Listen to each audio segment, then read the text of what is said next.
Welcome to the Smarter Science of Slim, the scientifically proven program where you eat more and exercise less to burn fat and boost health.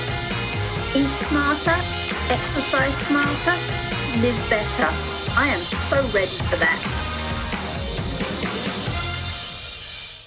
Hey everyone, Jonathan Bailor back with another bonus Smarter Science of Slim podcast. And I got to tell you, very excited about today's show. I just had a wonderful pre-show dialogue with our guest. She is awesome, and she is smart, and she is funny, and she is super practical, a combination not often found. She is a PhD. She has studied evolutionary biology extensively. She is also dominating in the family arena. She's a wife.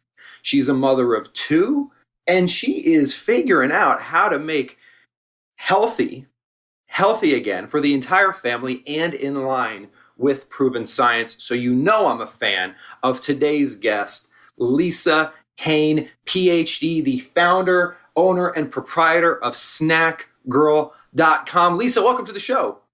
Thank you for having me. Lisa, you have a big brain, a big heart. How did you get on this pretty remarkable path? Well, it started back in 2008 after having two kids. I went to my doctor and he said, "You need to lose weight." And I was shocked, I was really shocked because, I thought I was carrying around the baby weight. It was going to fall off. But it kind of hit me between the eyes that, I was creeping up. And I wasn't paying attention. I was just trying to, make it day by day. And I started to really look hard at what I was eating and what my family was eating. And I got inspired to not only change what I was doing, but also to help others by starting this website, snackgirl.com. Lisa, you hit on a key point there, and that's helping others. And I hear so often that it can be enough of a challenge for individuals to shift over to eating a things you find in nature based lifestyle. But then when you add in, I'm the CEO of my household, which then has 3 or 4 other people which may not share my goals and determination, it gets even harder. How are you navigating that landscape? Well, they were both babies when this first happened. And my husband actually is an amazingly healthy eater, all on his own. So I guess I got lucky there because I had a lot of support. I know plenty of my readers, they have partners and other family members who eat a lot of processed food and a lot of really heavy food, and it makes it a lot harder. My husband is actually really into vegetables and fruits and whole grains, and it was me. I was off in the donut land, multiple burrito land, cookies. I was looking to these foods for comfort, and I loved them actually. So it was easy to make a shift primarily because he was so supportive. And the kids, they were babies. They're going to eat what I'm going to feed them. Lisa, what is your dietary lifestyle? Because you mentioned your husband, for example, a lot of fruits, vegetables, and then whole grains. And we know that you have a lot of formal education in evolutionary biology, which then stirs up images of paleo, primal, the hunter-gatherer type diet. But then again, you mentioned whole grains. So what are you actually eating in your household? Well, I mean,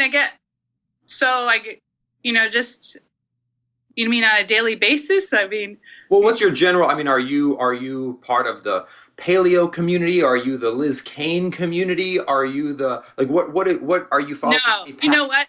I gotta say, I listened a lot to registered dietitians when I started this, and I am we just got to eat more fruits and vegetables, whole grains, lean meats, just what they've been saying over and over and over to us as this obesity epidemic has continued. It is getting back to basics, to the food. I mean, I did think a lot about what our ancestors would eat, and we weren't confronted with Twinkies, and well, there aren't any Twinkies anymore, but we were confronted with a lot of these different processed foods, and so I did think the more we get away from them, the more our bodies will function better, the healthier we will be. But I don't necessarily ascribe to any of those. I look at it from a very practical standpoint. You get up in the morning, you have breakfast. A lot of people eat breakfast cereal. So on my site, I might go, what's the healthiest breakfast cereal?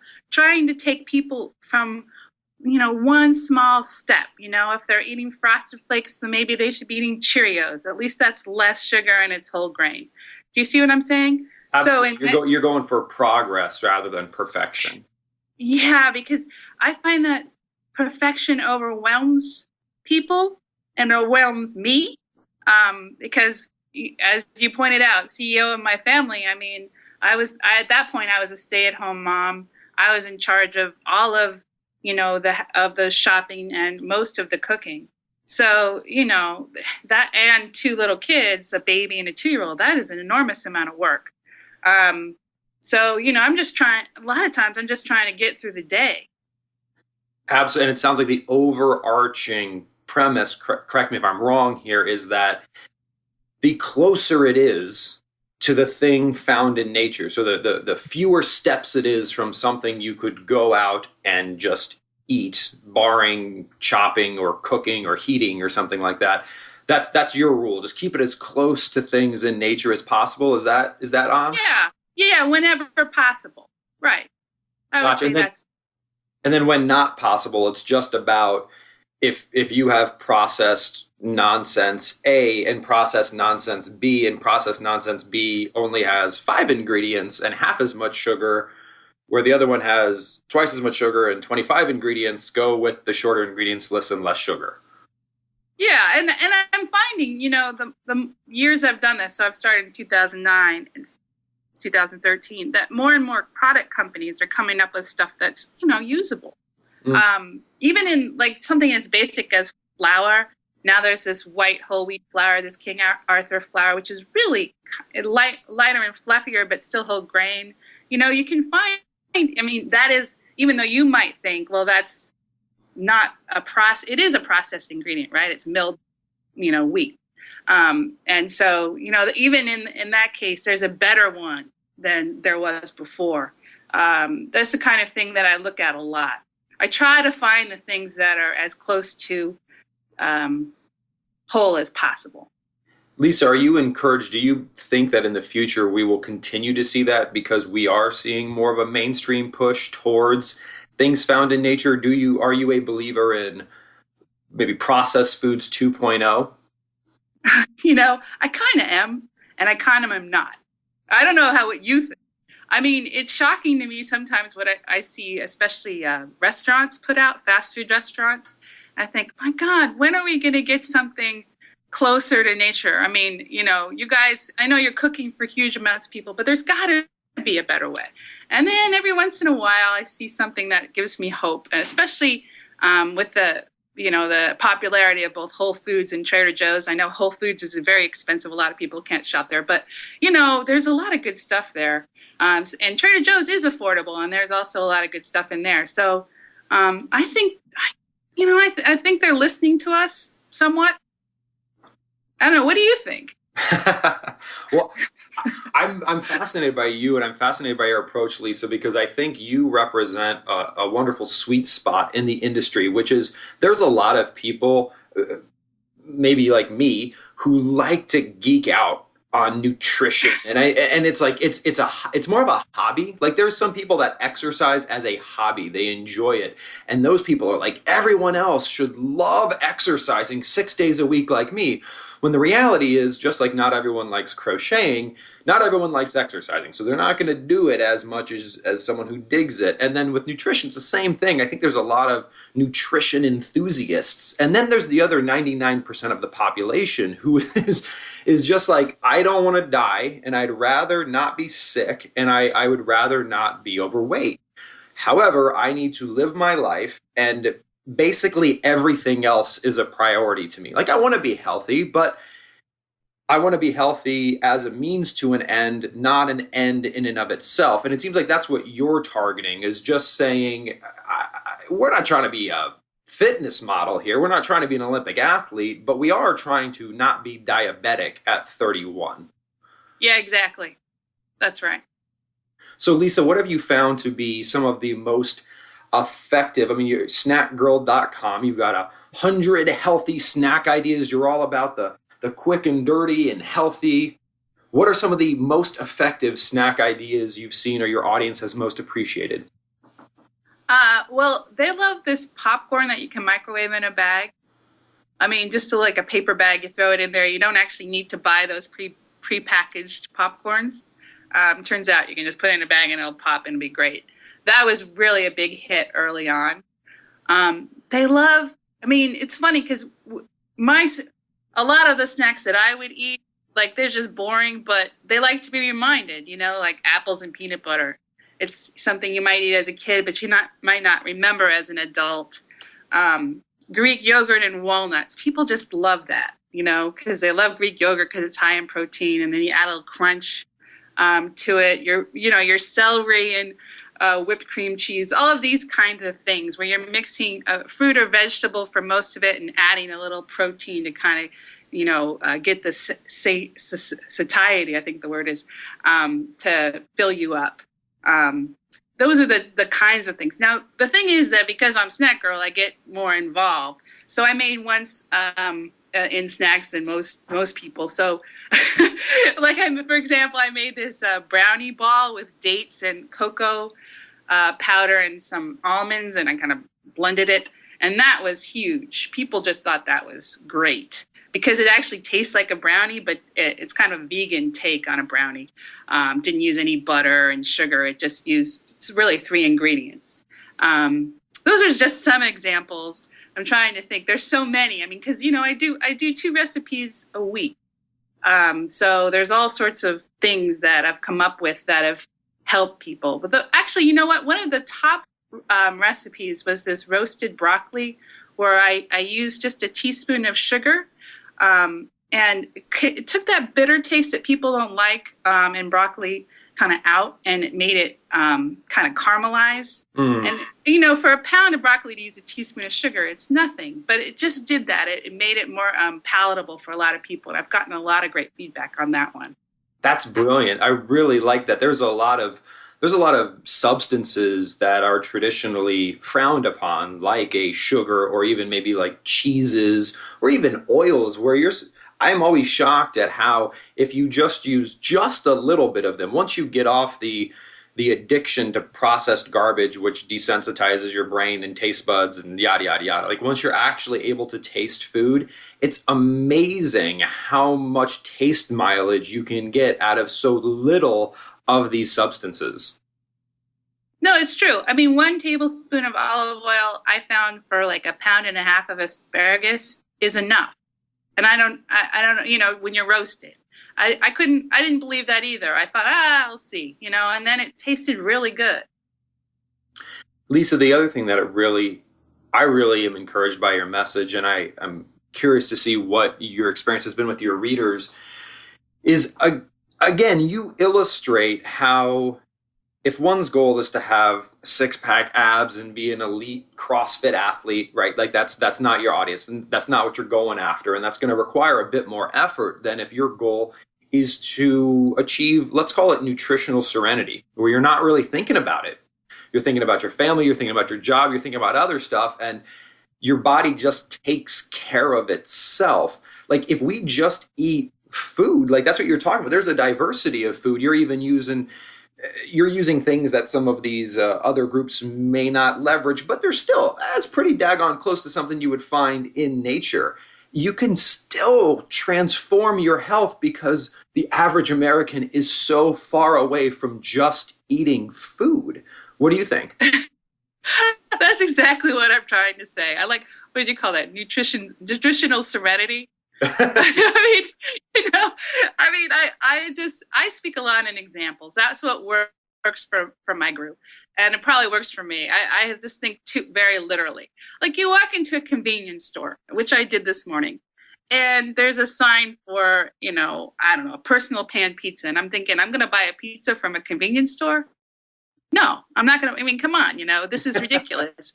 And so, I mean, that you've had these things in your mind that, oh, I'm hungry. I'm in a convenience store. I'm going to grab the banana. Because now guess what? There are bananas in convenience stores. I found this to be very exciting. It's been a shift in the last 10 years. There weren't any, and now there are. So, I'm not even going to look at the pizza. That's the kind of serenity that my readers need. They need to know the banana is there. They need to know that other people are choosing the banana because they feel supported in choosing the banana. And then they need to feel good about choosing the banana when they walk out and they avoided the pizza. So it's really simple in that way. It is about just getting relaxed and to know what you're going to do before you walk into a place like a convenience store, which could be a trigger for you because of all the candy and the potato chips and all the Coke and everything that's there. And just be able to say, yeah, you know what, I'm going to have my banana in it. And actually today I had coffee, and a banana. I mean, 5 calories of coffee and 100 calories of banana, and I was happy. And I look at all that I avoided. Lisa, you mentioned the word be relaxed, which the irony is that so much of what we're told to do to be healthy, in quotations, stresses us out. And you want to be really unhealthy really quickly, dial up your stress levels. That is literally the cause of chronic inflammation, is stress caused by the wrong types of foods, the wrong types of inputs. So this idea of, certainly if we want to geek out on nutrition, that's awesome. And I love it and I support it and it's wonderful. But also we can just look around the world to, for example, some European countries where they just eat whatever, but they're eating food and they have 1/5 of the obesity rate as America. And it's just because they're not stressed about it. Yeah, I completely agree. I mean, the people who, I would love if my readers would stop being stressed about food. I would love that. I love if they were able to just kick back, enjoy it, because gosh, it's like one of the best things ever, in my opinion. I love food, and just find ways to make choices that are both healthy and make them feel good, and make them calm. Because you're right, we have enough stress. I mean, a lot of the people that I talk to, they're trying so hard just to make money, pay for their house, all the things that they're doing. And you add this and it's like one more thing. And that's why they give up and pick up frozen meals or takeout, etc. That's what's sad, is that having great food can support you and to relax. But, so much of the time people feel like it's just one more thing. Absolutely. And that holistic sense of being able to really enjoy. My mother was a very wise woman, and she would always say, make sure it's worth it. And that's, there's a difference between, how often do we see individuals making some of the least supportive choices for their health in times when they're not even able to enjoy what they're eating anyway? So they're in a rush and they grab some, garbage processed thing, which they're driving and they're on their cell phone, so they're not even able to enjoy it while they're eating it. So it's almost like in the situations in which we're unable to enjoy whatever we're eating, those are the situations in which we're eating things which break our biology the most. So we're not even getting the supposed benefit of the junk food because we aren't even enjoying it. That's a good point. Because junk food, I consider it a treat. I do. When I'm grabbing a donut, that's a treat. And I like to savor it and smell it and go, oh, this is amazing. If it's a great donut, of course. But yeah, you're right. A lot of times we're just running from thing to thing, and it's packed with 20 grams of saturated fat, and we don't even notice that it's what we're eating. So you're right. I agree with that. And that, Lisa, I think that's so empowering and encouraging for people, because literally the average American, just when most people drink soda, it's been my experience that they're not like, oh my God, that is oh, I want another drink. Oh, it's so good. Like it's not as if it is worth what it's doing to their body to them. They just drink it almost out of habit. And if we can break that habit and then give them something else, like I'm sure you have other alternatives to if you want a sweet beverage that is nowhere near as toxic as, let's say, a Coca-Cola, and they actually consciously engage in it, they'll get more pleasure than if they just unconsciously drank Coke. Yeah, it's true. Yeah, I've actually talked a lot about that on the site. I had a guy say that he drank 10 Dr. Peppers a day. I don't know who this person was, but I interviewed him for the site because I'd never heard of anything so crazy. And he kicked the habit of doing this, and I was really proud of him. And I couldn't imagine doing that because of your teeth, really, anything else. But I made suggestions like weaning yourself off soda, just trying to pour half the can and then half the can of soda water and mixing it together. And believe it or not, it tastes the same. I mean, it's really shocking how strong Coke is. It's like really a strong taste. And when you mix it, even diluted in half, it tastes the same. And then, of course, going to just soda water with, lemon or something, or any other like half juice. And there's a lot of things to do, but you're right. They're just not conscious of what they're drinking. I love it, Lisa. Well, you're out there, you're putting out 2 recipes a week. You've got a wonderful 100 healthy snack idea free offering on your website, which is snackgirl.com. What's next for you? We'll have a book coming out in April, April 15th. It's called Snack Girl to the Rescue. It's a common sense guide to enjoying food, slimming down, and healthy eating. And really excited about it. And it's on April 15th, so we can use that right after our tax deadline to enjoy some healthy snacks, it sounds like. Yeah. Well, it actually, this time what I've done is I wrote half of the book is kind of my philosophies. And what we say is like the snackgirl.com is about 5-minute conversation with me a day. And this whole thing is like an hour and a half or 2 hours of me talking about my philosophies around eating and helping people to, get more exercise, etc. And then the second half of the book is recipes, and almost all of them are not from this site. They're more, mealtime recipes. So this should be a nice addition to what I've already got. Delightful. Well, Lisa Cain, thank you so much for helping everyone to make strides in the right direction and to live healthier, happier, and fuller lives. Much appreciated. You're welcome. We've been talking with the wonderful Lisa Cain of snackgirl.com. Please remember this week and every week after, eat smarter, exercise smarter, and live better. Chat with you soon. Wait, don't stop listening yet. You can get fabulous free SANE recipes over at carriebrown.com. And don't forget your 100% free eating and exercise quick start program, as well as free, fun, daily tips delivered right into your inbox at bailorgroup.com. That's BAILOR group.com.